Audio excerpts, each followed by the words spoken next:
Excellent. If you can't, it's my son's fault. He set up the microphone and the speakers. All right, I'm just kidding. Thank you, Cooper, for doing that. Welcome, parents, students, community members, media. Thank you all for coming together to unite. In this moment, lives are transforming. People are uniting, standing up to a better world and protecting the future, protecting our children's future. Together, we're unstoppable.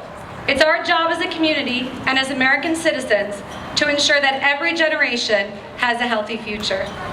Together and united, we can accomplish this goal. I started this journey like any mother, worried about my children. When the community learned of the illnesses from the teachers and the prior contamination that was not disclosed to parents, I was worried. I joined the Malibu High School Environmental Task Force and had high hopes that together we would properly investigate and resolve this matter. As many of you know, the East Coast has been dealing with PCBs in schools for the past 10 years. I reached out to these PCB experts to better understand our options and to help us resolve our issue.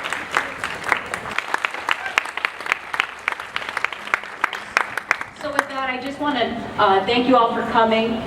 I want to thank Jennifer for all the great work she's been doing in Malibu Unites. I wanted to wear my t-shirt tonight, but I came from my job, so I couldn't wear the t-shirt. But I have the pleasure of introducing your neighbor, Cindy Crawford. So you have probably the smallest speaker now, and introducing the most statuesque speaker that we could have.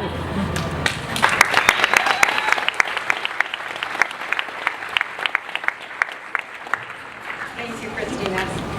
Let me get this for me. How's that? Can you guys hear me? Okay, great.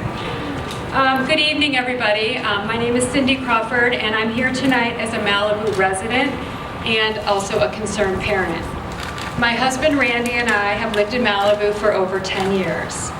And our two children, Presley and Kaya, are both students at Malibu High School. We love living here and being part of this great community. Everything that has been going on with our school and the environmental concerns there have been very upsetting. I'm not a scientist, and before last fall, I had never even heard of PCBs. So like many of you, I went to the community meetings back in October to try to learn more about PCBs and to hear our schools were safe. Like a lot of you, I thought there was the possibility that some of the concerns were being blown out of proportion. And as a good measure, and they're reassuring me that our school has been cleaned and is safe. I was there today. I wasn't overwhelmed with the cleaning aspect, that's for sure. But besides that, I don't really know how she can make that promise. I feel like we, the parents, are getting the runaround a little bit. With all the scientific jargon, it's easy to get confused. And even if everything that the school board is saying in their press releases is true, there's that one point, and they've touched on it, that just doesn't make sense to me.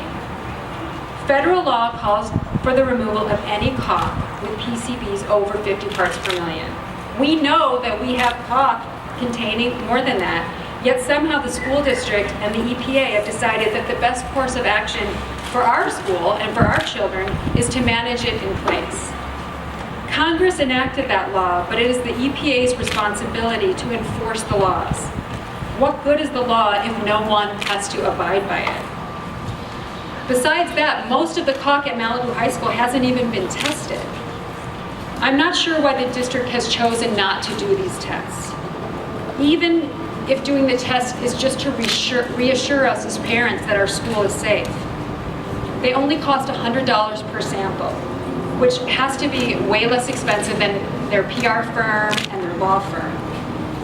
Without confirming where the PCBs are, we cannot ensure that our children are not being exposed. In any event, if money is an issue, Randy, my husband, and I have decided that we would happily pay for proper and thorough testing of all pre-1979 classes.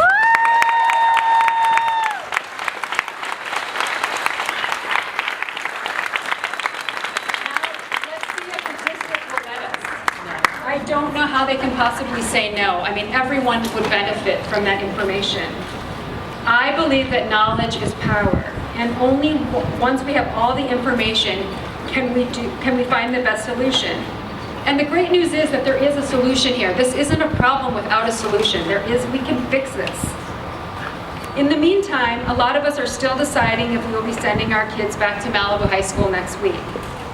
If you do plan on sending your child back, Malibu Unites has created a permission slip of sorts. Looks like this, it's in the packet. It notifies the district that you expect them to provide a safe learning environment free of exposures to PCBs over federal statutory standards. We ask you all to pick one up and read through it. If you feel comfortable, sign it, keep a copy for yourself, and ask the other copy to be put in your child's records at Malibu High School. Please also sign the petition version of this document on the table in the front there, so that Malibu Unites has documentation to provide to the EPA asking them to enforce the law. That's all we want them to do. So on that, thank you all for coming. And next, another parent, Malibu parent, Josh Molina.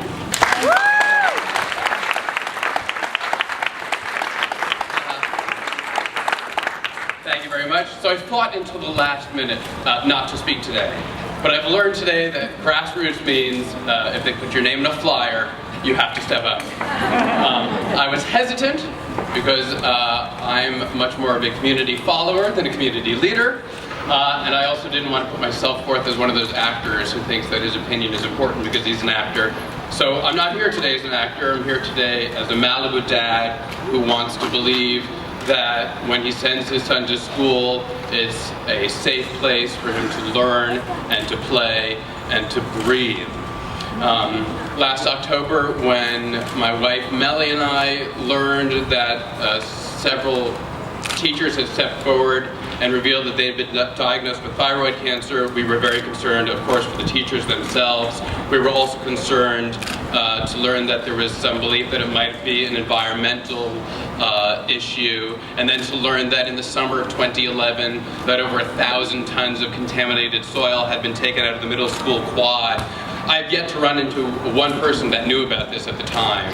So I found that suspicious. I was certainly concerned, but like I think most of us here and most parents, I trusted the people to whom I give my kid every school day. And I figured, wow, they're doing the right thing. They've got him very quickly in a temporary class in which he will be safe while they straighten out the issue.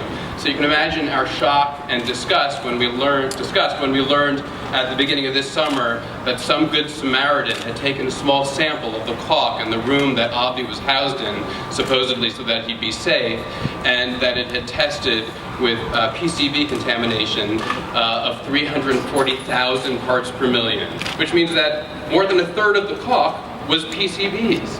And the TSCA, the Toxic Substance Control Act, calls for the removal of any caulk with contamination above 50 parts per million. So we were horrified, we were shocked. I then subsequently learned that the teacher who had taught in that room for a long time had left 2 years earlier because she had been diagnosed with thyroid cancer. Now we were really concerned. The shock jumped up a level when I looked to see what Sandra Lyons' response would be, and I saw a public letter in which she didn't refute the testing, she didn't offer to do her own testing, she didn't assure me and others that that caulk would be removed and everywhere else would be tested, but she complained that the sample had been taken surreptitiously. I thought at the time, so what? It is what it is. Now do the right thing. Follow federal regulation. I've learned since then that this district and these people whom I've never met, but that I've trusted so blindly, maybe aren't the most trustworthy. In my take, they have a three-part approach to the problem. It's this, and it's that. They cover their eyes when they tell us that they're not going to test the caulk in all the classrooms. Apparently, subscribing to the old falsehood that what they